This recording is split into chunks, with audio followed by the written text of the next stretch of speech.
গেছে। বাংলাদেশের ভাগ্য পরিবর্তন হয়নি, পঞ্চগড়ের ভাগ্য পরিবর্তন হয়নি। এই জেলার মানুষ দু একটা রাস্তা নিয়েই সবসময় সন্তুষ্ট থেকেছে। এই একটা জেলায় একটা হাসপাতাল হয়নি। এই জেলার মানুষ দিনের পর দিন রাজপথে দাঁড়িয়েছে, কিন্তু এই কেন্দ্রে বিভিন্ন ধরনের প্রভাবে এই পঞ্চগড়ের মানুষ তার ন্যায্য অধিকারগুলো পায়নি। আমরা এই অভ্যুত্থানে দ্বিতীয় স্বাধীনতা পেয়েছি, তারপরে পঞ্চগড়ে আমরা ফিরেছি।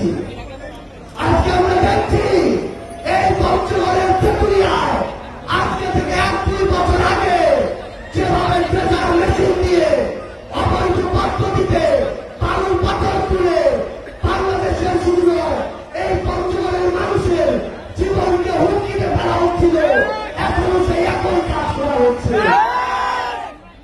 রাতের আধারে শতাধিক অবৈধ ট্রেজার দিয়ে জনগণকে ভূমিকম্পের মুখে ফেলে পানির স্তরকে নিচে নামিয়ে কারা এই চাঁদাবাজি করছে আমরা সেটা জানি। আমরা জানি, আমরা জানি কিনা এখনো তেঁতুলিয়া তারা অবৈধভাবে ট্রেজার মেশিন দিয়ে বালু পাথর তুলে চাঁদাবাজি করছে, সিন্ডিকেট চালাচ্ছে, শ্রমিকদের শোষণ করছে। যারা সনাতনী পদ্ধতিতে এই কাজগুলো করতে করে দীর্ঘ সময় কাজ করতে পারত, মজুরি পেত, তাদের হক তারা নষ্ট করছে আমরা জানি কিনা। কোন ব্যক্তি কি পদে আছে নাম ধরে জানি।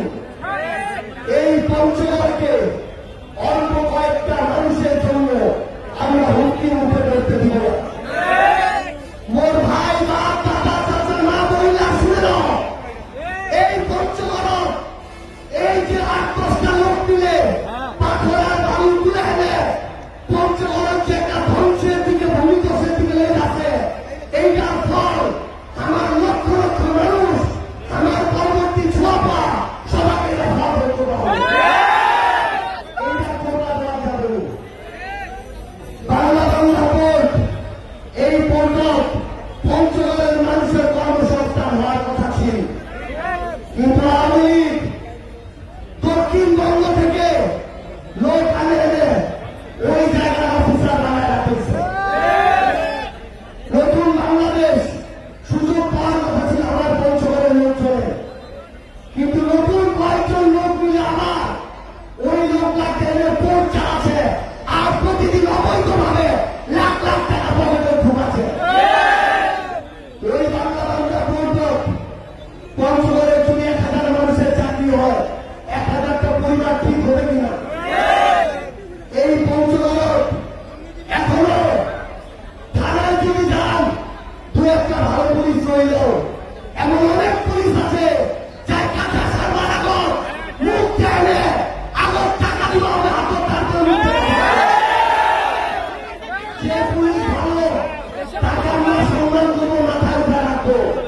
কিন্তু কোন পুলিশ নামধারী ইউনিফর্ম পরা চোর বাটপার চাঁদাবাজকে পঞ্চগড়ে জায়গা দেওয়া হবে না।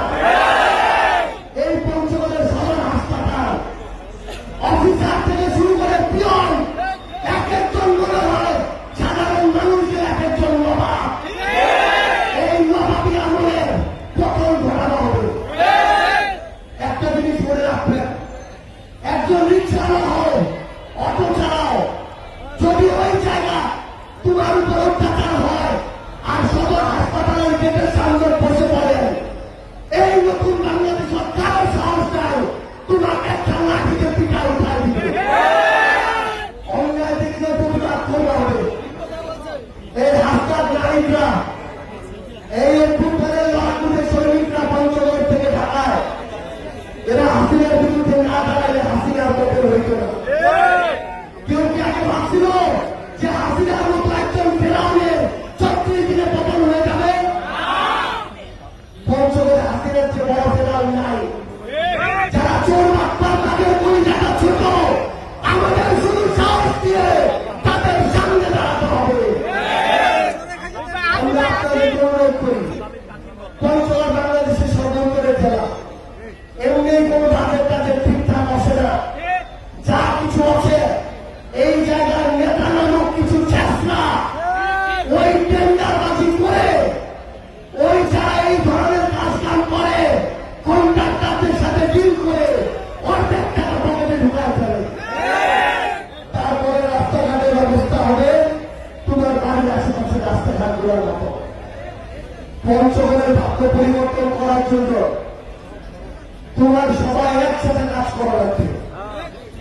বয়সে যদি কাজ হলে তাহলে 16 বছর হাসিনা পতন হওয়া লাগবে, আমি অনেক আগে পতন হয়ে গেলে। তোমার ছোড়ার বয়সে এই জায়গায় যে আছে ছোড়া, ওই সাহস আছে, দূরদর্শী, পড়াশোনার বিচক্ষণতা সব আছে। পঞ্চগড়ের দুর্নীতি শেষ করা লাগবে। ভূমি অফিসার আগর টাকা না দিলে একটা কাজ হয় না, টাকা দেওয়ার কোনো কাজ হয় না। এই চুরি বাটপাড়ি পঞ্চগড় ভরে গেছে, এই চুরি বাটপাড়ি একসাথে বন্ধ করা লাগবে। 10-15 জন ধরে জনগণের সংবিধান অনুযায়ী নাকি সকল ক্ষমতার উৎস, সবার প্রধান জনগণই রাজা, তাহলে সবাই একসাথে 15-20 জন মিলে ওই হাসপাতালের অফিসার জবাব দিয়ে তোমরা চাইলে দিবেন। উল্টাপাল্লা আকাম তুকাম করলে আইন শৃঙ্খলা বাহিনী করে এনে পুলিশও ধরা দিবেন। একটা জিনিস মনে রাখবেন, পঞ্চগড়ের মানুষ তো আমরা বেশি নাকি সহজ সরল, কথা কই না, ঝামেলা করবা চাই না, কিন্তু এটা না করে বলে তো সবাই মাথা উঠে গেছে। এখন সময় হয়ে মাথা থেকে আছাড় দেন নিচে ফেলে দেবে। যে মানুষটা সৎ, যে মানুষটা ভালো, যে মানুষটা পঞ্চগড়ের জন্য কাজ করবে, সে যেই দলেরই হোক তাকে ভোট দেওয়ার মতো সৎ সাহস থাকা লাগবে। ভোটের আগের দিন কিংবা 1 মাস আগত 200, 500, 1000 টাকার জন্য 5 বছরের সবচেয়ে বড় গণতান্ত্রিক অধিকার ভোটাধিকারটা যদি বিক্রি করে দেন, একটা দলের কাছে যদি বিবেক বিক্রি করে দেন, একটা মার্কার কাছে যদি নিজের মস্তিষ্কটা বিক্রি করে দেন, তাহলে এই পঞ্চগড়ের উন্নতি হবে না। এই জন্য অনুরোধ, দল, মার্কা, ব্যক্তি, পরিবারের কাছে অন্ত না হয়ে, দাস না হয়ে, দোষামতি না করে, তেলবাজি না করে, যে ভালো সে যেই দলেরই হোক না কেন, যে পঞ্চগড়ের জন্য কাজ করবে, যেই দলেরই হোক না কেন, যে জনগণের কাছে আসবে, সে যেই দলেরই হোক না কেন, তাকেই সমর্থন দিয়ে আগামী সংসদে পাঠাবেন। আগামী পঞ্চগড়ের ভাগ্য কি হবে সেটা পঞ্চগড়ের মানুষের কাজ নির্ধারণ করবে। আমরা বিশ্বাস করি দল, মত, ধর্ম, বর্ণ নির্বিশেষে, স্পেশালি আমাদের এই পঞ্চগড়ে আমাদের অসংখ্য সনাতন ধর্মাবলম্বী ভাই বোনেরা রয়েছে, তারা বাংলাদেশী, তাদের সবচেয়ে বড় পরিচয় যারা বাংলাদেশী, তাদেরকে যেন অন্য কোনো কথা বলে কোনোভাবে কেউ তাদেরকে খারাপ লাগার মতো কোনো অবস্থায় না ফেলবে। এটা আমাদের সবার মনে রাখতে হবে। আমাদের সবার দায়িত্ব নিতে হবে, পঞ্চগড় হিসেবে সবাইকে ধারণ করতে হবে, তাহলে এই পঞ্চগড় বাংলাদেশের কাছে দৃষ্টান্ত হয়ে থাকবে। সবাইকে অসংখ্য ধন্যবাদ। আপনাদের সাথে আমাদের এই পঞ্চগড়ের রাজপথে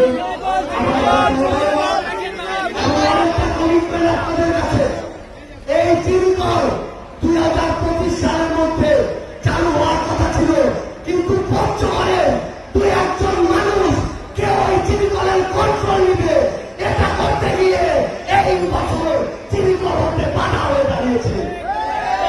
চিরকল কি কন্ট্রোল নেওয়ার জায়গা? এতজন মানুষের কর্মসংস্থান হতো, তাই এই বছর চিরকল চালু হয়ে বাধা হয়ে দাঁড়িয়েছে। আমরা 2026 সালের 8 সিজন চালু হওয়ার আগে পঞ্চগড়ের চিরকল চালু করব, এটা হচ্ছে আমাদের এনসিপির পক্ষ থেকে আপনাদের কাছে আমাদের ওয়াদা। ইনশাআল্লাহ আপনাদের সাথে আমাদের আবারও